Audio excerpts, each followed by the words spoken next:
Good afternoon. I'm Dr. Amy Capuccia. I am a family practice physician down here in sunny Florida. Today's discussion is going to be on preventing skin cancers. As you can tell, I am fair-skinned, redhead, so I consider myself pretty much an expert just based on lifelong learning of what to do to prevent sun damage. But I do also have some medical training to justify my recommendations. So the biggest thing you can do to prevent skin cancer is not go out in the sun too much. This is Florida. Even in Pennsylvania, as soon as the weather gets warm, everybody's going to want to go outside. So what can you do to protect yourself while you're outside? Number one is just be mindful of the times of day that the sun is at its peak. Down in Florida, it's pretty much 10 o'clock to 4 p.m. So what can you do if you need to go outside? You say you want to do some yard work or you just want to go out and have fun, go to the beach. Bring some kind of cover for you. Bring a tent, bring a shade. At least try to get out of the sun for a couple minutes out of every hour.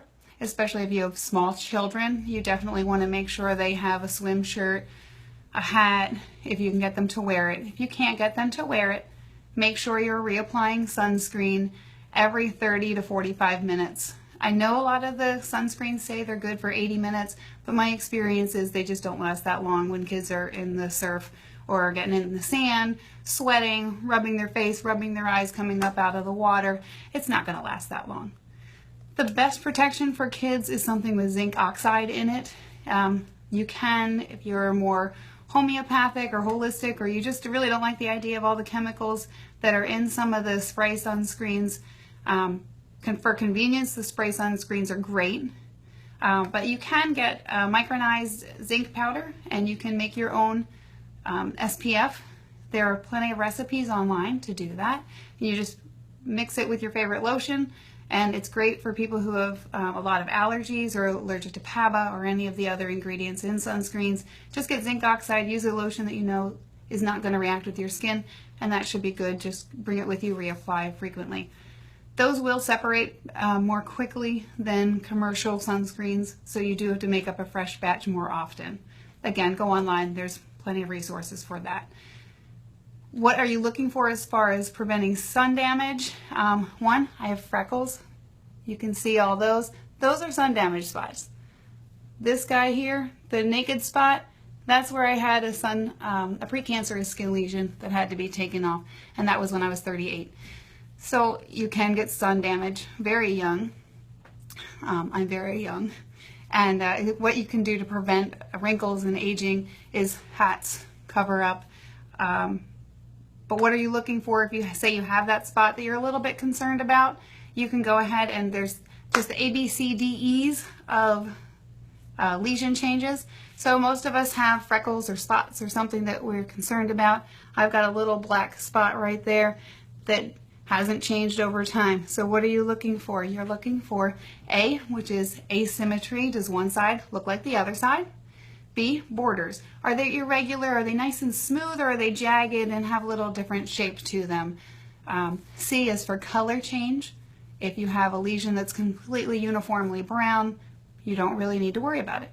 If that brown starts to get black specks in it, freckles, a little bit more that irregular border, and becomes raised, you definitely want to take that biopsy.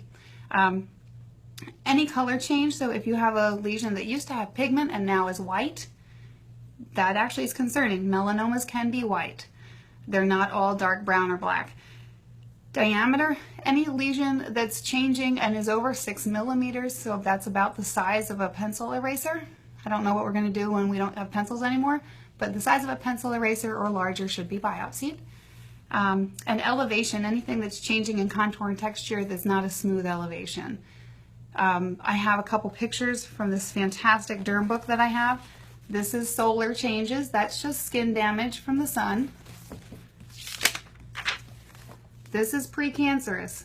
Those are large, bumpy, dry, flaky. That's what we're trying to prevent with our sunscreen and our hats and our shade. This is melanoma. This is ugly. You don't want those. I didn't cite this book, but this book is Fitzpatrick's Color Atlas for Clinical Dermatology. Just so I don't get in trouble with anybody, I did not ask for copyright.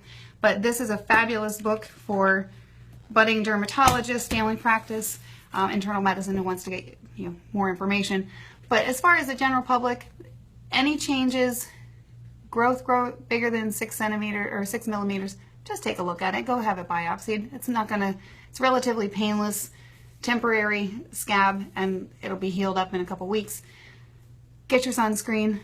I'm not going to go into a tirade on commercial sunscreens versus homemade. That's completely up to you. But basic caution is just to not get too burnt, don't get too much sun, and enjoy the summer. Take care.